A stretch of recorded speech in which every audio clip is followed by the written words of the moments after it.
Hello, my dear audiences. Welcome to the show, Jack Chow on East West with G&E TV. As you probably heard and saw the show already, that I did with a good friend of mine last time regarding the same subject, that is the gem coins, right?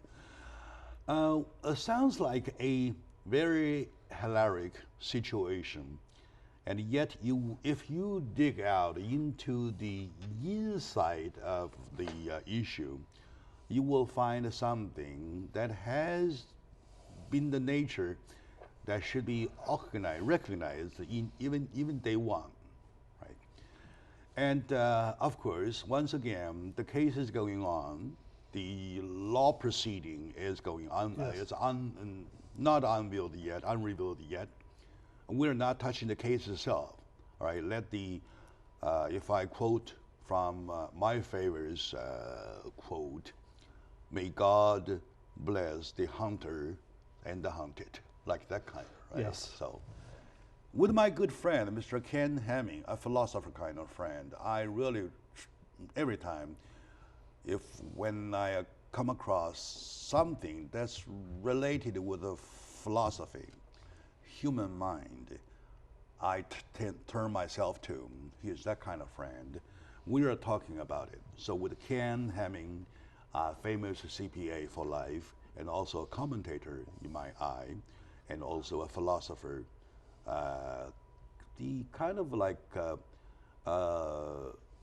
biblical kind of friend. Thank you. We are sharing the thoughts with my audiences. So, to start with, Cam, what have you heard? How much do you know about the whole thing as an overall picture, please?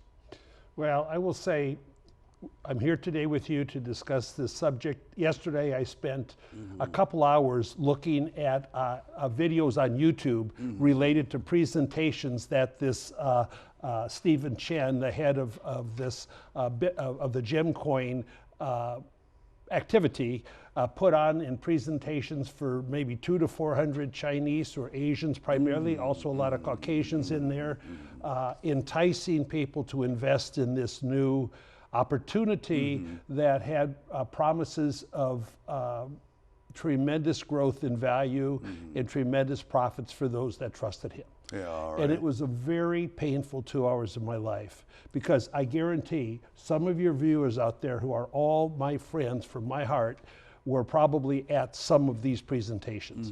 It permeated all around the Southern California, primarily Arcadia area, and many people were showing up. And these conferences they had were unbelievable. Just like your film festival, it's a phenomenal activity, okay? With entertainment, beautiful girls, handsome guys. You mean counting the attendance seats? Right. And I'm looking at everybody's eyes out there. It was almost like, a rock concert.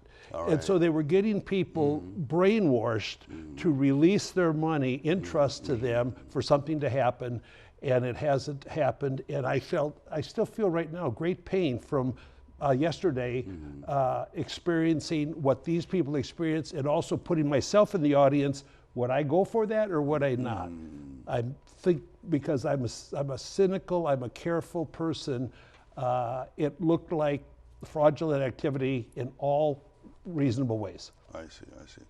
Well, painful. thank you for laying that picture, even though it's so ugly, so awful. So awful. It is that way. And to be frank with you, with my audience, I myself felt that way when I watched that.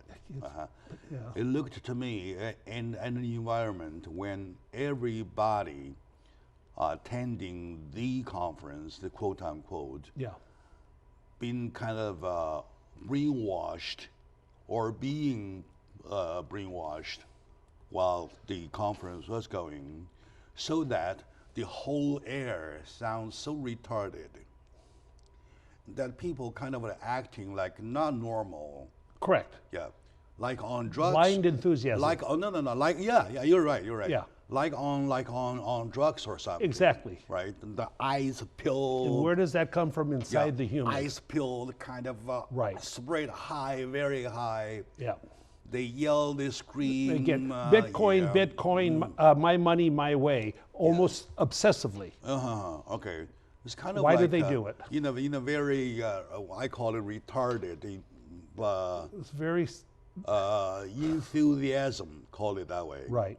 And then the guy who is the one. Yes, the chief instigator. The chief. Stephen Chen. Yeah. Well, anyway. Yeah. So take the lead.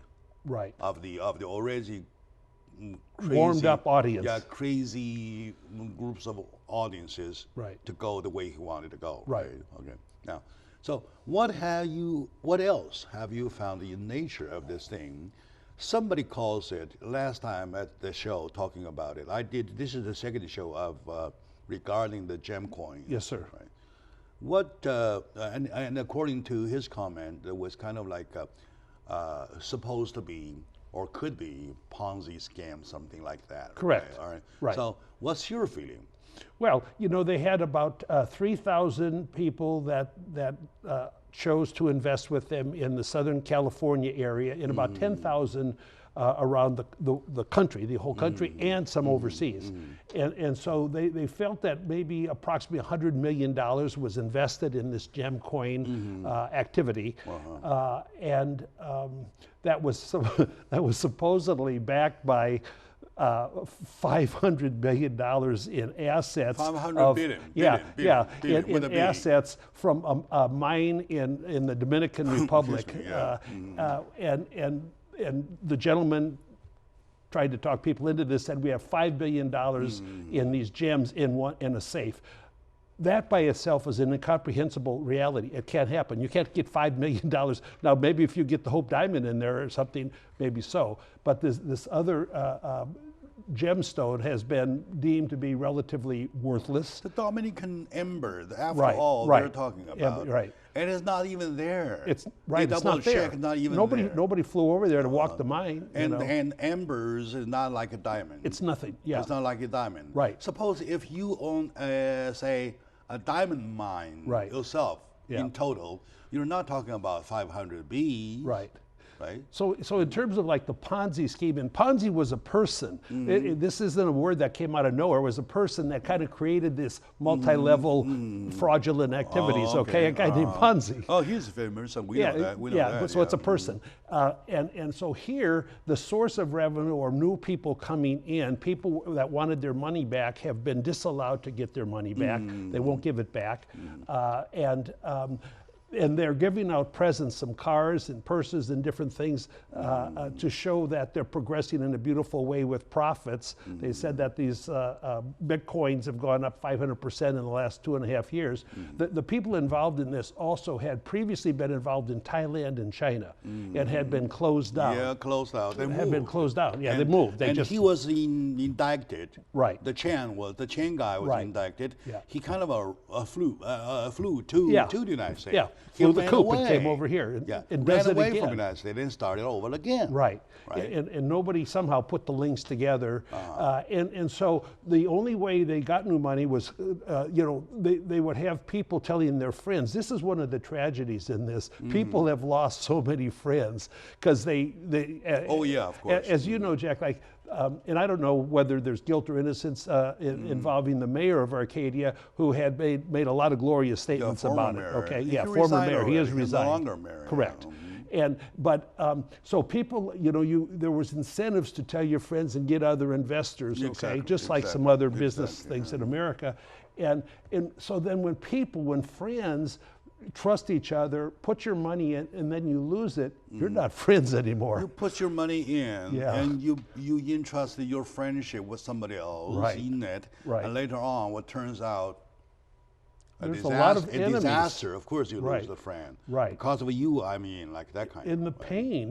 There were people that maybe had up to $350,000 or more invested in this with trust and confidence and enthusiasm. And now the question that I have, being also a CPA, is like, where's the money? because the money came in. They collected the money. So I don't know where the money is. It will be determined. The money has been squandered already. Well, it's hard to spend $100 million. Okay, so it's someplace. No, he spent on his own development, quote unquote. Well, on $100 million buildings, on land. Yeah, there's or something like well, that. those are assets and he bought with values himself in. something very, very luxurious. But but it's a lot of money. So Yeah, lots of to money, follow the right. money is a very important thing to do in this deal. And that's why they have a lawsuit going on right now, try to, Yes. I mean, to chase after the money. That's an attorney named Lou, correct? The remainder of the money. Right. The possible remainder of Right, the money, right. as much as possible. And if there's any assets, then you to seize get them some kind of recovery and sell from them. it, right? Most important thing, Ken. Yes, sir. I wonder if you realize there are two kinds of people. Number one, people with extra money to invest to look for future into a better return. Right? Yes, sir. Right. This is a situation, you know, bad enough. Yeah. However, manageable, Yeah. amendable, for probably, Right. right? And I'm talking about the most disaster happens to people who bet with their lifetime savings. That's the only last resource they invest in, and it's gone now. Right. That's the tragedy. That's the real tragedy. It's a tremendous tragedy. You know, we all plan from if we go to college or we go to high school, after we're out in the working world, we're all looking ahead 40 years, 30, 20, 10, to when we're not going to work anymore. We try to accumulate enough money to have a satisfying lifestyle until we go to heaven, okay?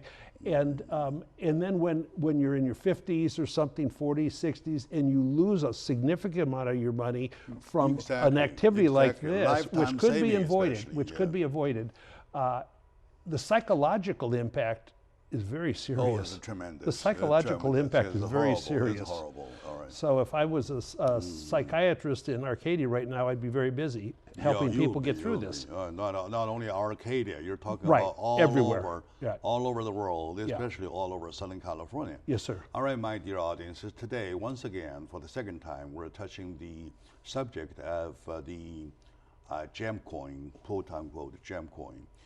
Well, we know there's a big lawsuit going on regarding hundreds of millions in money demanding to be compensated. And there are lots of victims are involved. And we do not know the case yet. It's right, developing. It's developing itself. So we're just touching the issue from a conceptual point of view. So with me is my good friend, Mr. Ken Hamming. We try to see that, number one. Number two, we try to bring some kind of reference to our audiences, what we shall do or shall not do in terms of protect ourselves. Protect ourselves. How to protect yourself. How to protect yourself, right? Okay. My dear audience, let's take a very short moment now. When we come back, we'll find out that part.